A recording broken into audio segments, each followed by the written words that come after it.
எல்லாருக்கும் வணக்கம். நான் Hema Subramanian. Welcome to home cooking Tamil. காலையில் டிஃபன் சாப்பிட்ட உடனே கொஞ்ச நேரம் கழித்து லஞ்சுக்கு என்ன வேணும்னு நம்ம யோசிப்போம். டெய்லி வீட்டில் நடக்கிற கதை தான் இது, எனக்கும் அப்படி தான். ஆனால் நம்ம வெரைட்டி ரைஸ்னால் கொஞ்சம் ஈஸியாக இருக்கும் நம்மளுக்கு செய்கிறதுக்கு. நான் நிறைய வெரைட்டி ரைஸ் செஞ்சுருக்கேன். இப்போ அந்த லிஸ்ட்டில் இன்றைக்கி இன்னொரு 2 வெரைட்டி ரைஸ் நான் உங்களுக்கு செஞ்சு காட்ட போகிறேன். ரொம்ப ஈஸி. ஸோ முதல்ல நம்ம பார்க்க போகிற வெரைட்டி ரைஸ் மிளகு சாதம். வாங்க அது எப்படி செய்யுதுன்னு பார்க்கலாம்.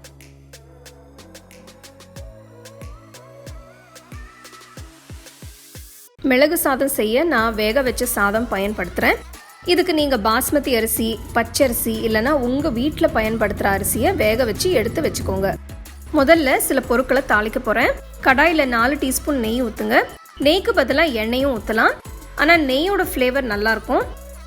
1/4 டீஸ்பூன் கடுகு, 1/4 டீஸ்பூன் உளுத்தம்பருப்பு, கொஞ்சம் முந்திரி பருப்பு,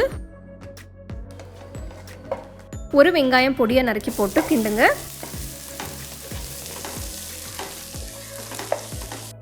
அடுத்து கொஞ்சம் கருவேப்பிலை போடுங்க.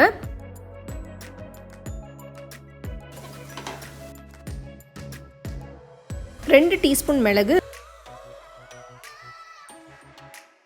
2 டீஸ்பூன் ஜீரகம் போட்டு தட்டி வச்சிருங்க.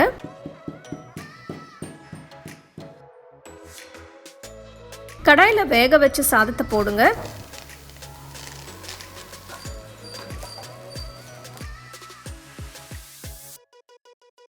சாதத்தில் தேவையான உப்பு போடுங்க. அடுத்து தட்டின மிளகு சீரகத்தை போடுங்க. நான் கிட்டத்தட்ட 3/4 டீஸ்பூன் போடுறேன். நீங்கள் எவ்வளோ சாதம் எடுத்திருக்கீங்களோ அதை பொறுத்து நீங்கள் அட்ஜஸ்ட் பண்ணி போட்டுக்கலாம். நல்லா கிளறி விடுங்க. உப்பு செக் பண்ணி கடைசியாக இன்னொரு 4 டீஸ்பூன் நெய் ஊற்றி மிக்ஸ் பண்ணுங்க.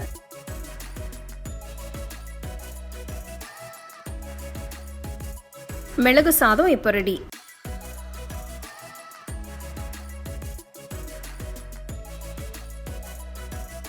காரமான மிளகு சாதம் எப்படி செய்யறதுன்னு பார்த்தீங்க. அடுத்து கொஞ்சம் மைல்டாக தேங்காய் சாதம் எப்படி செய்யறதுன்னு பார்க்கலாம். அகல கடாய் எடுத்துக்கோங்க. இதில் 1 டேபிள் ஸ்பூன் எண்ணெய் ஊற்றுங்க. உங்ககிட்ட தேங்காய் எண்ணெய் இருந்தால் அதை ஊற்றுங்க. ஃப்ளேவர் இன்னும் நல்லாயிருக்கும். எண்ணெய் சூடானதும் இதில் 1 டீஸ்பூன் கடலைப்பருப்பு, 1 டீஸ்பூன் உளுத்தம்பருப்பு, 1 டீஸ்பூன் கடுகு, 1/4 டீஸ்பூன் ஜீரகம், கொஞ்சம் வேர்க்கடலை,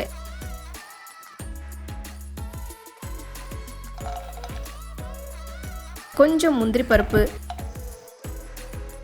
2 காஞ்ச மிளகாய், 1 சிட்டிகை பெருங்காயத்தூள், கொஞ்சம் கருவேப்பிலை போடுங்க.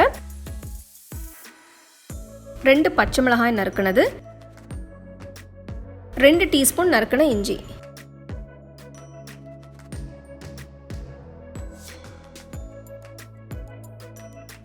இது எல்லாத்தையும் போட்ட பிறகு தேவையான அளவு உப்பு போடுங்க. பொதுவாகவே கலந்த சாதம் செய்கிறப்போ இந்த பொருட்களை தாளிச்சு போடலாம்.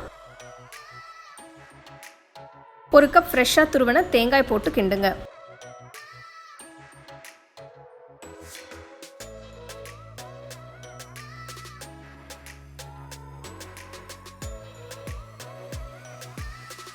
அடுத்து வேக வச்ச சாதத்தை போடுங்க. சாதம் போட்டதுக்கப்புறம் உப்பு செக் பண்ணி பாருங்கள். உங்களுக்கு தேவையான இன்னும் கொஞ்சம் போட்டுக்கலாம். தேங்காய் போட்டதுக்கப்புறம் ரொம்ப நேரம் அடுப்பில் வைக்க வேண்டாம். தேங்காய் ரோஸ்ட் ஆகிடும். இந்த சாதத்துக்கு ஃப்ரெஷ் தேங்காயோட ஃப்ளேவர் இருந்தால் தான் நல்லாயிருக்கும்.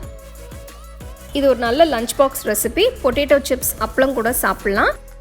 தேங்காய் சாதம் இப்போ ரெடி.